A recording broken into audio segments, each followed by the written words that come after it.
BBC News. Hello, I'm Tom Watts. The Prime Minister of Somalia, Mohamed Hussein Roble, has told the security forces to take orders from him alone as a power struggle continues with the country's president. Mr. Roble rejected an announcement by President Mohamed Abdullahi Farmajo suspending him from office. David Bamford reports. The Prime Minister told a news conference the attempt by President Mohamed Abdullahi Farmajo to suspend him from office amounted to a coup attempt. Mr. Roble said that in future the armed forces should only take orders that have come directly from him. It follows reports from the capital Mogadishu that troops had to escort Mr. Roble and other government ministers to their offices after soldiers loyal to the president tried to block them.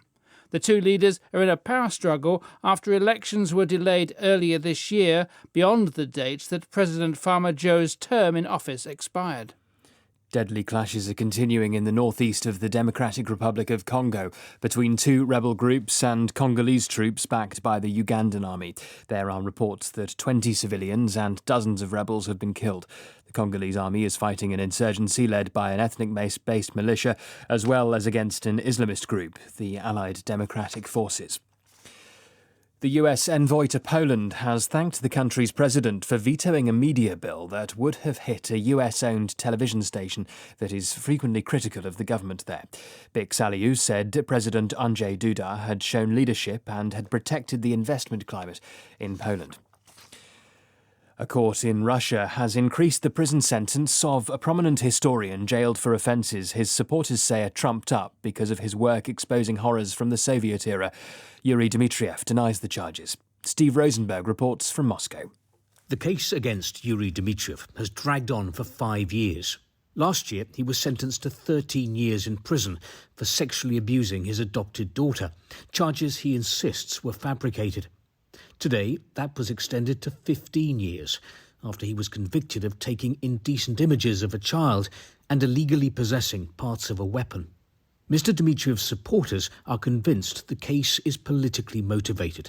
In 1997, he uncovered a mass grave containing thousands of bodies, people executed during the Great Terror of Joseph Stalin.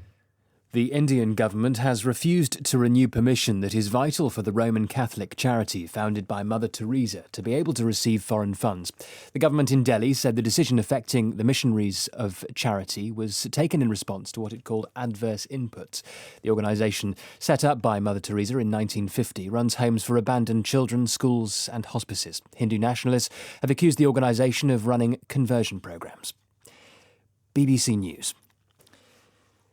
The United Nations has urged Myanmar's military government to investigate after the charred bodies of more than 30 people were found in a burnt-out vehicle last week. Opposition activists have blamed the army for the violence. The government hasn't commented. Clashes are continuing in Myanmar following the coup in February. One of the country's most famous celebrities, the actor Paing Dagun, has been jailed for 3 years as part of a clampdown on dissent. Lipika Pelham reports. Paing Dagun had previously been seen taking part in demonstrations and marches, holding placards saying, "Support Myanmar, don't support dictators." His social media accounts with millions of followers had been taken down by the military. Paing Dagun was detained in April after the authorities published a list of 120 celebrities wanted for arrest for speaking out against the coup.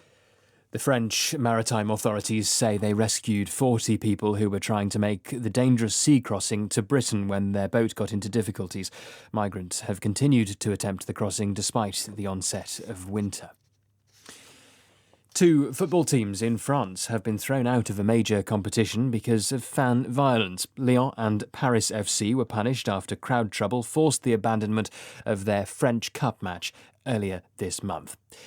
Rory Gallimore reports. The two teams were drawing 1-1 when, at half-time, clashes broke out in the stands.